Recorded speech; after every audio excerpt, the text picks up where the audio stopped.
Hello, everyone, and welcome to another episode of the Create Smarter podcast. My name is Phil. I'm here today with Kyle and Marisa. Kyle and Marisa, hello. Hello. How are you doing? I'm doing great. How are you? I'm doing great. This past summer, 2024, is very interesting.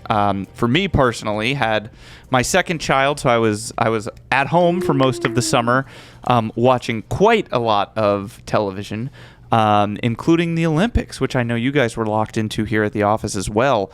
And I wanted to dedicate this episode to talking about some of the things that NBC and Peacock did with the Olympics that, went really well, maybe some things that didn't go as well, and, kind of how it worked and some lessons people might be able to take from it. So I guess first things first, how was it? Did you guys enjoy the Olympics? Gold Zone, baby. Gold How do you Zone, not baby. love the Gold Zone with our own? Yes. Hanson Hanson. on there. We're like, Great. Scotty boy, we know what you're talking about. friend of Five Tool Productions. Scott a huge Hanson. friend of the pod. Oh, yeah. Gold Zone. So to start out, Gold Zone, kind of that whip around coverage of all the live events. I mean, it's the simplest possible thing for something like the Olympics, but they haven't done it before. Probably the greatest Olympics coverage you could possibly have, because outside of some specific events, the women's gymnastics all-around final, the 100-meter dash, the swimming events with Katie Ledecky, for the most part, when you're tuning into the Olympics, you just want to know what events are happening now where someone has a chance to win a medal. What events are happening that are interesting? Or Americans are in it. Or there's someone from Team USA in. And if there's 10 events happening at once, I want to see all of them. I want to watch sports I don't get to normally watch. I want to see what other people are doing. Like, they're getting airtime that they don't usually get. I want to see that. And it was effective. It worked. Greatest midday television coverage you could possibly have in the middle of summer, right? What else is there to do? Like, I couldn't imagine if I was in high school or because I remember growing up with the Olympics is on. We're in the summertime. Cool, it's on. We're watching. We're getting sports. But if the Gold Zone existed and you just could have that on and not really think, it would have been amazing. It was so good. Yeah, I was on paternity leave at the time, and I genuinely think that we woke up in the morning and Gold Zone went on, and then until it ended, it was just on all day. We didn't watch. What's interesting about the way that it's covered now is we're in peak streaming time. I did not watch 1 second of the primetime coverage. Oh yeah, no. We didn't turn it on. The timing of the Olympic Games this year for an East Coast U.S. audience was truly ideal, right? It's summertime. People are watching at work. I can't watch stuff at night as much because I have kids at home. We can't throw on the TV. We're trying to have dinner and do bedtime and all this stuff. I usually can't even turn on the Yankees until it's the fifth inning and the game's already halfway decided. I'm not watching the primetime sports. During the day, whether you're on leave like I was and you can really watch, or you're at work and it can be on in the background, that timing was ideal. They should just put the Olympics in Europe every single time. I will say, though, because I did the same thing. I watched more of the Olympics in real time this year than I have ever, which was great. But I still went home and I turned on primetime, and let me tell you why. Because sometimes I would miss. Tell me why. Sometimes I would miss certain sports that would then get airtime in prime time because, I'm like, oh, I didn't get to see diving earlier. Let's watch it. But I think for me, one of the big things too, and obviously as video people, we can appreciate this, that's when they do the features on the athletes. And, I was going to bring that up. And they still draw people into prime time a different way. And maybe, maybe not everybody knows that, but they did really funny things with Snoop Dogg. Like Snoop got in the pool with Michael Phelps and they showed those videos during prime time. They still make it interesting enough to draw people in to watch at night so that even when I watched during the day, I came home and I was like, yeah, at 8 o'clock, fine, I'll turn on the Olympics. Right. And I'll watch because I want to see the story of Simone Biles, or I want to hear about this athlete and their backstory I would never know. And there was this Ukrainian gymnast that I heard about, and I was like, otherwise I never would have heard about this man. It's really cool. You're totally right, and I wanted to bring that up because the coverage in Gold Zone, or even just the live, I watched the women's gymnastics live as a standalone event, not as Gold Zone, and in between routines, they're just showing the people warming up. They're showing them talking to their coaches. And as a sports fan, I loved that. This was by far my favorite way to consume it. There were barely any commercials either. But on top of that, it's just you're seeing people strategizing and practicing and getting ready and all of this, but you do miss all of those profiles, which is what primetime is based around. I didn't see any of that stuff. I still feel like I got really good insight into a lot of the people and like the character stories and stuff like that, partially because you also do have social. And like the stories that get shared and like the people who get turned into memes, like you dig into those people a little bit more. The guy doing the target shooting, right? Yeah, Who was like, just seemed like the dad or Ray Gun. the breakdancer. Right? Yeah. Certain things like become more cultural touch points, and like they get, they become like the water cooler conversation. People talk about them more, whether or not you're watching the profiles. But this was the first time I felt like I got like unfiltered live coverage of all the sports, and I think Peacock made a concerted effort to present Gold Zone in a way like people had been asking for this, right? Like, don't tape delay me, because I'm going to find the results out. For a long time, Olympic coverage, they really pushed the live prime time, the prime time element, whether or not the events they were showing were live.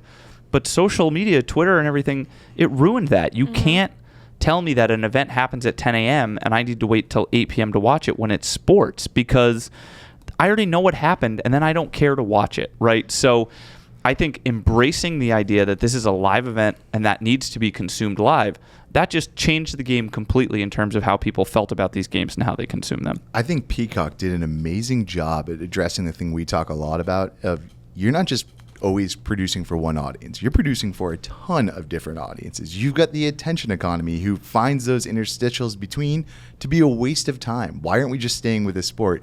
But then you have Marisa or my wife, for instance, only watched the primetime.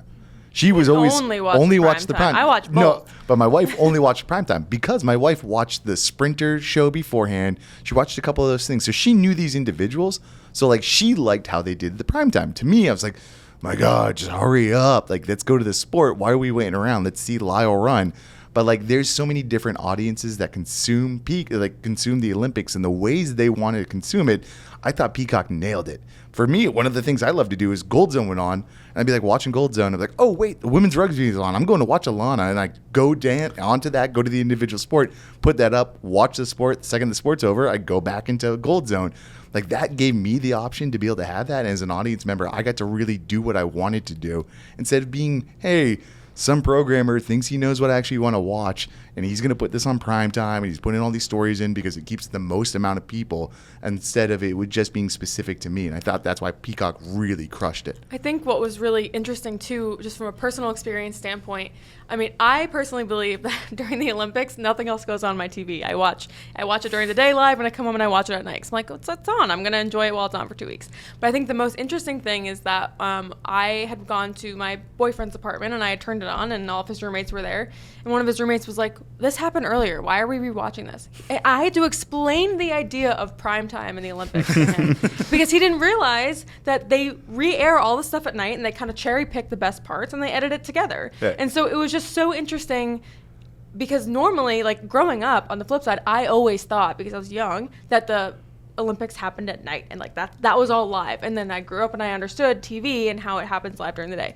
But it was almost kind of the opposite, where he had only really experienced the Olympics live, and he was confused by the idea of primetime. And I was like, well, primetime doesn't just exist in the Olympics, but that's a whole other conversation. But I just thought it was super interesting that, now that people can sit there and watch at work, and it was at a good time, like he didn't realize that at night they also re-aired this stuff with, a bunch of different add-ins, but then they made you wait until 11 o'clock to see Katie Ledecky swim or something like that. And that's such a good point. Like the way that people work has changed enough that like people are multitasking, especially in the summertime, right? And so like the winter maybe will be a little bit different. I don't know. People are generally like not as free and loose in the winter as maybe they are in the summer, but like the other thing that Kyle, I think you brought up, was the idea that they didn't resist you pushing yourself to different events if you got interested. If you're watching online on Peacock, whether I was watching on a smart TV or if you guys pull it up from a computer, they pull up a new event in Gold Zone and a little notification pops up that says, do you want to watch this event in full?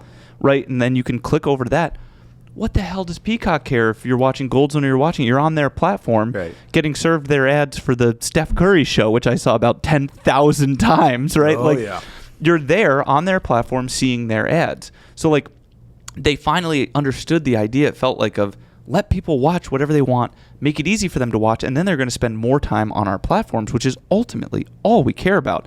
The interface was great. You could go and toggle by sport. You could go by athlete. It was just like, my God, the simplicity. Like, how did they not crack the code sooner? And the numbers were there for them. They had insane numbers, and I'll pull some of them up for us in just a second. But the bottom line was also that it got.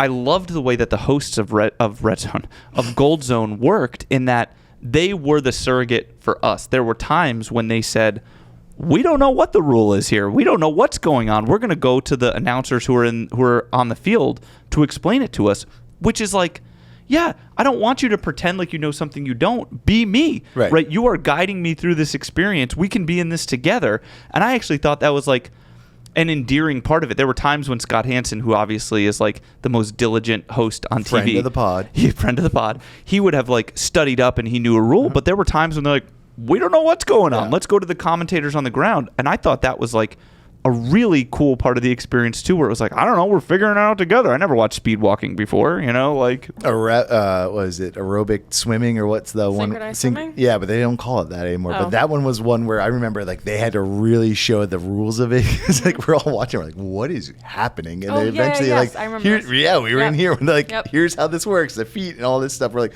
oh wow, that's really interesting. Yeah. But like you're saying, it's like the Scott Hansen, that Gold Zone, they did a great job because if they're taking what they learned from Red Zone, it's be a fan. Like, people love to listen to fans, like, especially ones that are unbiased. But for the Olympics, it's like, just be biased about America. We're watching this on Peacock in America. But yeah, I thought that was just awesome at how well they did it. The interface was amazing. On smart TVs, it was so cool when it would be like, you want to watch this? And even how they served up ads on the smart TV was pretty interesting, because it was like, could you picture yourself here? And you're like, I got to choose my own adventure on this ad. I was like, wow, you guys have done such a good job, because your programming was already interactive, and now you're trying to serve this up ad-wise. I'm like, I might be interested in doing it. And I feel like I remember, I didn't watch the Olympics as much on Peacock the last Summer Olympics. It was not this good. Because I remember maybe I tried to watch it on there, and it was not good. Right. Yeah. I remember, like, you and Connor specifically were complaining about how bad Peacock's interface was. You couldn't find anything. Yeah. And so now they figured it out, I guess. Yeah. Some numbers real quick. So this is from NBC. The numbers they reported, they said they had a total audience delivery, which is just the combined across all platforms, of 30.6 million viewers across all their platforms. Daily? And they had a daily streaming was 4.1 million viewers daily. So 4.1 daily across streaming only. So you talk about Gold Zone and all of that, that's daily. And then 30.6 million, across everything, the total audience delivery. So, like, it was up massive numbers from the last one, which was like, obviously the world was in a slog, in 2021. But the numbers are there, and I think word spread a little bit too, of people being like, do you see what they're doing here? Like, I can actually watch this. I think the lessons for for clients of ours and for people who are creating content is to remember to keep your audience first, right? And what I mean by that is, we talked about the interface. We talked about, maybe you prefer to watch in primetime. Maybe you prefer to watch streaming. Maybe you do a little combo of both. Maybe you want to watch Gold Zone. Maybe you want to watch a specific sport. Maybe you have a 3-year-old who becomes obsessed with Simone Biles and she wants to watch the floor routine every single day. Make that available and just make it work for you. Put it on your properties. Surround it with whatever content you want. If you're a nonprofit, surround it with advertising about fundraising. If you're promoting an event, surround it with links to your event. But if you have content that people want, make it easy for them to get it when they want it, where they want it, and give them what they want. Create content that people want and make it easy for them to get. Keep it simple. And I think that's what they did throughout the whole games, right? And I think going back to the point about, the stories and the features during primetime, they switched up how they covered the games live versus in primetime. They still added things to keep people interested. So people like me, who were going to go home and turn it on at night, would still have something new to watch. I mostly just had the events on in the background because I'm like, oh, I already know what happens. But they're still switching up the way that they're presenting the content and including other things for the audience to take away from it, so that even if they know what happens, even if they saw it live, they still get other content within that. So if you're going to host different events or two different versions of events, make it a little bit different to have some other content that people will still find value in. Echo what you said. UI matters. User experience really, really matters, especially online. The audience wants it to be as frictionless, as easy as possible. If you make it jumping through a million hoops to digest your content, they'll be like, this sucks. As much as you can have every type of like video they possibly want to see, if it's hard to understand or it takes a little bit of a learning curve, it's probably not going to work out. And you can't assume they're going to figure it out. So building stuff in like a gold zone, building in little side boxes with annotation of like, hey, you want to watch this? Like you can just click here and go there.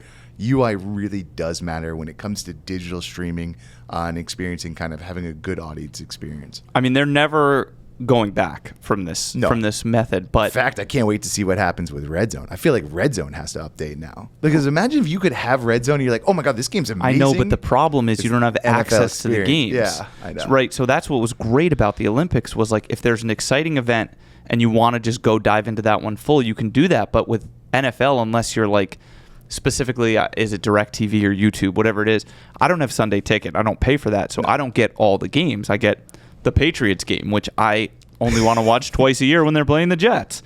But like for golf could really that use would this. be a great golf example. Did this where every hole you had 18 hole and like show me the 17th hole, show me Scotty Scheffler, right? Like the Masters does a really good job because the Masters owns their own, like they own their content, so like they can sit there and say go to our website to watch whatever you want, watch these specific holes. But like that would be huge for the PGA Tour if they had they had their normal coverage, but then you could also go, hey, I just want to follow this group, or I just want to see this follow hole. Yeah, there's some courses where it's like I don't know enough about golf, but there's some where there's like a really famous hole where there's like a par 3 shooting over a pond, right? And it's like I just want to watch that and see if guys get hole in ones all day, right? Like golf's a good example. The Olympics will never go back. It's going to be covered this way and only increasingly. I think the timing is an underrated part of this. When they're in LA, I don't know what they're going to do because it's going to be totally different, right? Whereas when I woke up, in the summertime, you get to work at 9 o'clock, or I woke up at 7 or 8 and I could throw it on. When they're in LA, events aren't going to be starting until, 8 a.m. local time. That's 11 a.m. East Coast. Events are going to go on through the night in LA into, 10 p.m. LA. That's 1 a.m., right? So it's going to be a little bit of a different mindset, and they're going to be depending less on that workday crowd and more on a primetime audience. So I do wonder if there will be more of a focus on primetime then and how that impacts things, because the timing matters more than you think for streaming, right? Right. But my question for you guys, and I don't really have an answer, what was bad? Like, what should they improve on when they're thinking about audience experience? Because from where I sat and the way that I consumed it, I don't have a lot of complaints. There was a few events like, the men's basketball final I watched, out at a restaurant with my family, and like we got into it and like watched it more in the traditional sense. For the most part, we consumed Gold Zone. I don't have any complaints. I mean, what were the negatives? Like, what did they do poorly? Paralympics left a lot to the imagination. Right. But it's, again, the audience and the numbers. I'm sure if you pull it up, it's not going to be great. But, like, they weren't. But what if they promoted it the same way they promote the Olympics? Yeah, they went right? as crazy with the Olympics. Yeah. Like, the Paralympics, like we've talked on a previous podcast, or it might be a future podcast, was amazing. Like, it really was such a cool experience because it's so different.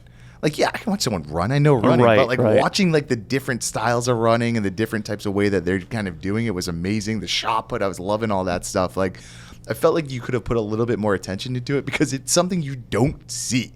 Like, yeah, I could see swimming. I could see, like, running. But, like, the dude who cranked swimming with no arms would go as fast as he could in the wall, though. Like, he's winning constantly. Like, they didn't really cover that as much. So you're like, you have this stuff there. I understand why. It all comes down to money, unfortunately. But, like, I wish they would have covered it a little bit more. I hear you, and I think my suggestion, if I could talk to the International Olympic Committee, I think they should make the Paralympics happen first as, like, more of a warm-up, right? Because I think if they happen first, people are still, like, getting into it. They're getting excited. Like, they don't have Olympic fatigue yet. By the time the games were over, you will say 2 weeks or 2.5 weeks, whatever it is. It's a lot. Yeah. And then, you've been told for 2.5 weeks, these are the greatest athletes in the world at their sports. These are the greatest athletes in the world at their sports. And no disrespect whatsoever to the Paralympians, but just they're not going to run as fast as the people in the Olympics. Sometimes right? they do. Sometimes they do, but for the most part, the idea is these are people who are, competing with different parameters. They don't say these are the greatest, individual runners or swimmers or whatever. So like you kind of get put in this position where you're like, well, is it just a less good version of the Olympics? And that's not true, but that's almost the perception, right? It's a totally different thing. So I wish that they could just do them in tandem. I understand why they can't, because they have to make modifications to the facilities and things like that. But I feel like if it just happened in tandem with the regular Olympics or before, it would do much better. I think before would be a really good idea. I agree with you on that. Yeah, it's like when they used to do the Pro Bowl after the Super Bowl. Nobody wants to watch. But if they do it when you're still excited, they do it the week before when everyone's still excited about football, more people are going to watch, right? So it's like, I think that if they want to, it would be really cool for them to promote that more. And I do think if they change the timing of it, it might do better. But yeah, I agree with you. I mean, I think because you think of the Paralympics as like the running and swimming, but like what really fascinated us was blind soccer, was goalball. I forgot what it was called, but like the different there's sports, totally different sports they've come up with were like the things we were more fascinated like about. The adaptive sports that are actually like completely different competitions than what you've ever even seen before, right? Like, that way you're not comparing. It's not apples to like apples in that sense, even though you shouldn't be doing that. But like I think that, like you're saying, do it earlier and remember it's a different sport. You're like, cool, this is really psyched and great. Then here comes like insane speed records and swimming and stuff. But like also got to watch these really cool sports would have been a good way. Yeah, and I think if that were just integrated in Gold Zone, where it was like, okay, well, here's the 9 box of all the competitions happening, and one of them is swimming, and one of them is fencing, and one of them is blind soccer.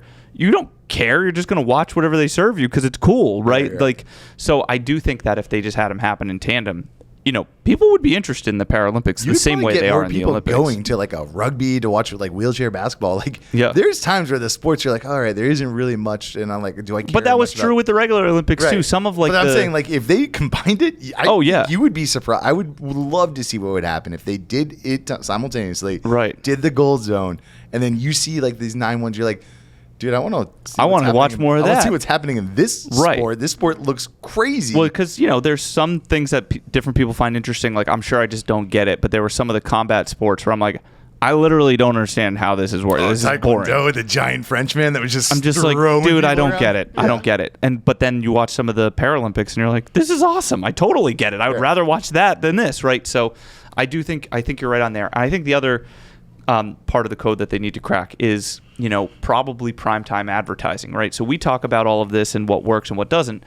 Ultimately, this comes down to dollars. NBC pays a prohibitive amount of money to have the rights to the Olympics. They need to make that back, right? So subscriptions to Peacock, are subscriptions up? I don't know. That'll be an interesting thing to see if like they get a long-term boost from it.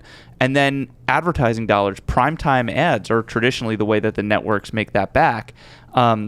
And if you're and that's why they were hesitant to drive people to streaming in the past. Can you move some of those advertising dollars to streaming now that they've proven that they can get the audience there? I'm confident they can. Gold Zone, I know they had there was a big Moana 2 push for a section for Gold Zone, which was like, you can get it sponsored, right? Like Gold have a title sponsor for Gold Zone, right? Have Coca-Cola sponsor Gold Zone. It's Coca-Cola Gold Zone or Gold Zone brought to you by Coca-Cola. Make back some of that money, because I do think that's where the hesitation will be, because they need, ultimately this is all advertising. So anyway, but I have no complaints about the coverage. And the individual announcers, like they had water polo, they had Kenny Albert, who does hockey games. He was, I'm used to hearing him call hockey games for the Rangers and also nationally. And you hear those familiar voices in some of the sports, and you're like, dude, I'm pumped about this water polo game. And like they were calling it, they were so passionate about it. All the commentators did such a good job. I've got very few complaints. I think the only commentator I really have complaints about was when they were doing the opening ceremonies, and I was like, why is Kelly Clarkson? Wait a second. Not the only one, I know. Yeah, you were really. I really didn't like, but then everybody else loved her. They had Kelly Clarkson. Well, no. I disliked Kelly Clarkson on the opening ceremonies because I was just confused. But when we were watching women's gymnastics, they had, which I didn't realize this until I looked it up. Cool. They had Lori Hernandez doing it, which I actually think is very smart because she was a recent Olympian, so she has a unique perspective. Yeah. I don't think she was the greatest announcer, was commentator. Like there were some points where I was like, the Tony "Who?" Romo of I was gymnastics. like, what? Yeah, I was like, what is she talking about? What's going on? And so I went on Twitter, and I think people were a little divisive on her, and they didn't really know. Yeah. But I do like that it's still relevant people that like know the sport and everything like that. So some people were very happy about it, and then some people are like, what is she talking about? Yeah. And I was kind of in that boat. But well, and that is I'm all interesting. for it. Like same deal in water polo. I don't know who it was, but the color commentator with Kenny Albert was some former water polo athlete, and he's giving this like in-depth details about strategy and what to do. And I'm like, I don't know what the hell he's talking about, but I mean, I'll take it. So like, it is interesting. Like they're trying to give you like the real good detailed analysis, but in Gold Zone, sometimes you're like, I don't know. They just show me the goals. I will say too, I saw a lot of. I don't remember who else was commentating with Lori Hernandez. They had somebody else, but the two women would make TikToks together, like while they were there, and I thought that worked really well too, because obviously people they were getting traction online, and then she's making these TikToks, or they're both making these TikToks, and then it brings in attention in a different way. We could go into a whole different part of this podcast about social and the Olympics. I have a lot to say there, but I will say that like. Speaking of commentators, like they did a really good job about like also bringing that content elsewhere. I mean, you think about the current kind of content environment when it comes to sports, and some of the biggest names out there are the guys who are just fans. I mean, PMT with the Barstool crew, like you kind of need your commentators to be fans. Now, you can't be, I'm a color commentator. I take this. You need those people, especially in sports that are less known. I mean, listen, there's a Florida State podcast I listen to religiously. I'm mad they haven't been talking about it because Florida State sucks.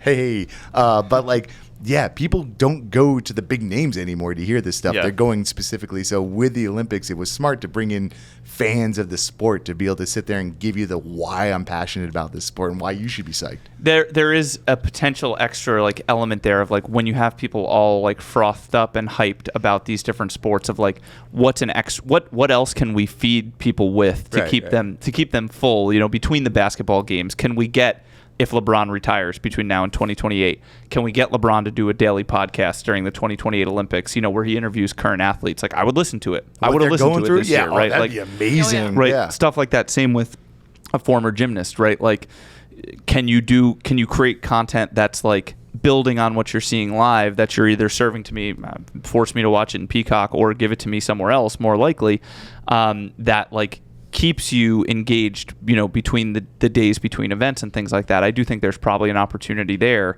to kind of take that engagement to the next level and maybe get people interested in some of these sports beyond the 2.5 weeks that they're actually competing. Because these sports happen all the time in world championships and competitions outside the Olympics too. But people are going to watch it no matter what, but PMT should be like the daily sports focused on the flag football. That's going to be already an insane thing, but if you have like the Pardon My Take guys, the Big Cat and who have the huge football following, who just know how to talk it too, Yeah. would be wild. They're just them talking like super serious about flag football. But it will be very interesting to see what those numbers, what the Olympics look like when they have the biggest sport in America, you know, as part of it with football in America. Yeah, like, it's going to be that. It's going to be interesting for sure. So awesome. Well, I'm glad you guys revealed how little work you did during the Olympics. I really appreciate that. And we're So fired. this is the test. So we're not getting a you bonus. have failed.